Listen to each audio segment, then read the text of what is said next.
लेकिन ईरान ने आखिरकार खामोशी जो है वो तोड़ दी है और 6 प्रपोजल्स अमेरिका के सामने रख दी हैं। ईरान ने जो 6 कंडीशंस जो हैं जो रखी हैं वो क्या हैं, बेसिकली उनको हम वन बाय वन देखते हैं और उनको समझने की कोशिश करते हैं। सबसे पहले तो ईरान ने ये कहा है कि अमेरिका जो है वो हर किस्म की जो थ्रेट है वो परमानेंटली ख़त्म कर दे अगेंस्ट ईरान के। अब थ्रेट्स जो है उसमें उन्होंने ये कहा है कि जी अगर कोई मिलिट्री थ्रेट है या कोई स्ट्रेटेजिक थ्रेट है तो उसको परमानेंटली ख़त्म कर दे अमेरिका। ये कंडीशन नंबर 1 ईरान ने रखी है। सेकंड कंडीशन ईरान ने रखी है कि जो मिलिट्री एक्शन है, जो ऑपरेशंस जारी हैं ईरान के खिलाफ स्ट्रेट ऑफ हॉर्मूज और उसके इर्द गिर्द, वो अमेरिका जो है वो परमानेंटली अगेन उनको बंद कर दे। इसमें उन्होंने नेवल ऑपरेशंस और एयर ऑपरेशंस दोनों का जिक्र किया है। ये एक बहुत ही इंपॉर्टेंट जो समझने डिमांड है जो ईरान ने सामने रखी है।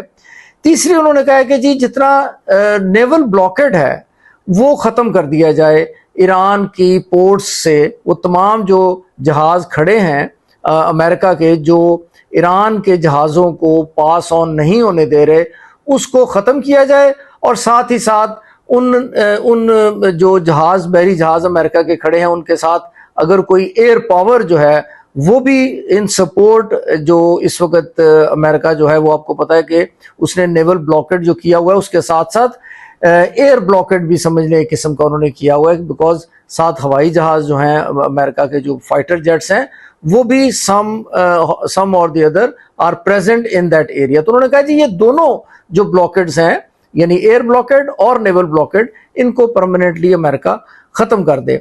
चौथा उन्होंने कहा कि जी जो वॉर के जो अखराजात हैं, इंफ्रास्ट्रक्चर जो उनका तबाह हुआ है वो भी, और इसके अलावा जो फाइनेंशियल जो मैटर्स हैं या जो फाइनेंशियल उनका जो नुकसान हुआ है, वो दोनों जो अखराजात हैं वो टोटली कंप्लीटली अमेरिका पे करे।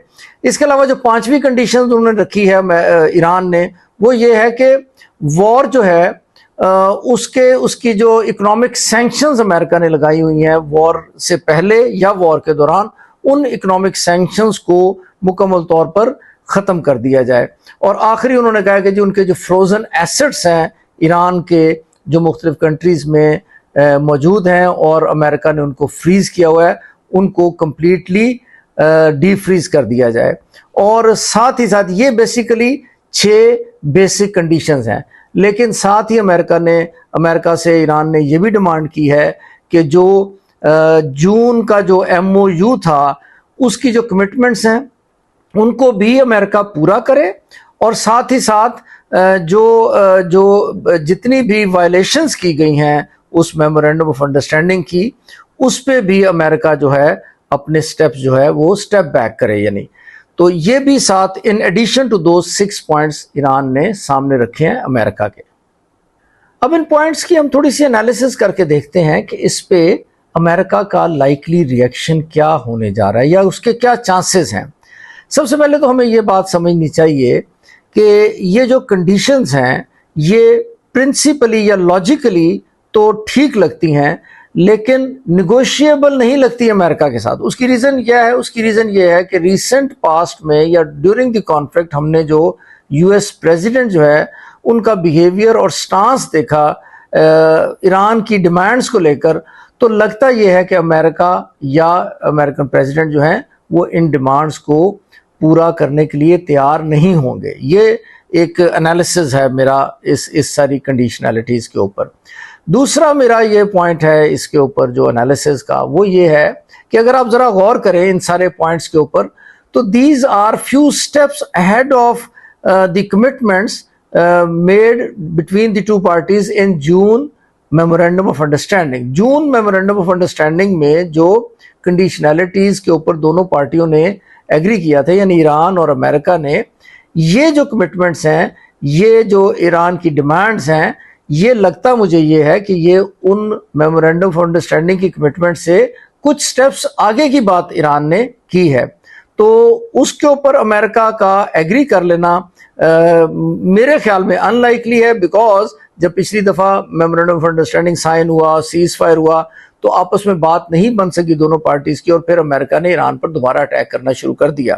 تو اس اٹیک کے بعد اب دوبارہ ایران ان کنڈیشنز کو یعنی لے کے اور اس میں کچھ اضافے کے ساتھ ایگری کر جائے گا. اس کا مجھے چانس جو ہے, keeping in view the personality and the line of action of the US President Donald Trump, مجھے لگتا ہے کہ یہ ایسا ممکن شاید نہ ہو سکے. اب ہم اس بات کو سمجھنے کی کوشش کرتے ہیں کہ ایسا کیوں ہے.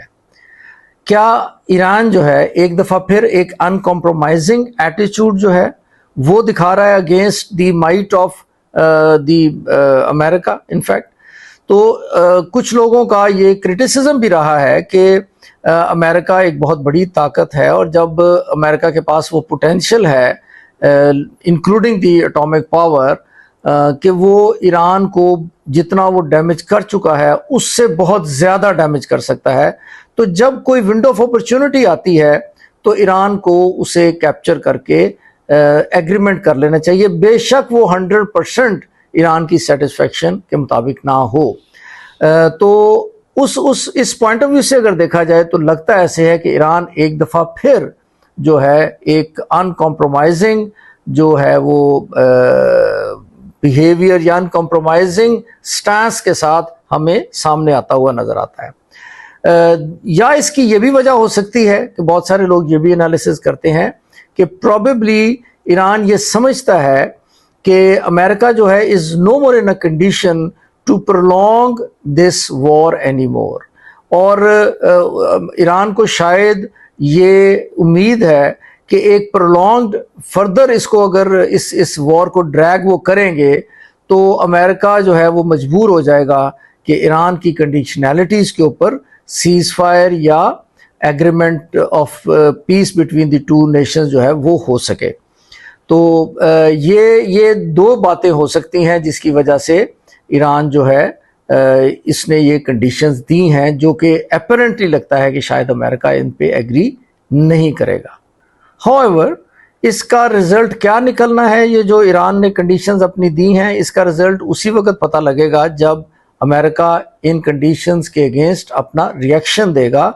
اس پوائنٹ آف ویو سے اگر ہم دیکھیں تو next 24 to 48 hours are very important for the regional as well as the global geopolitics.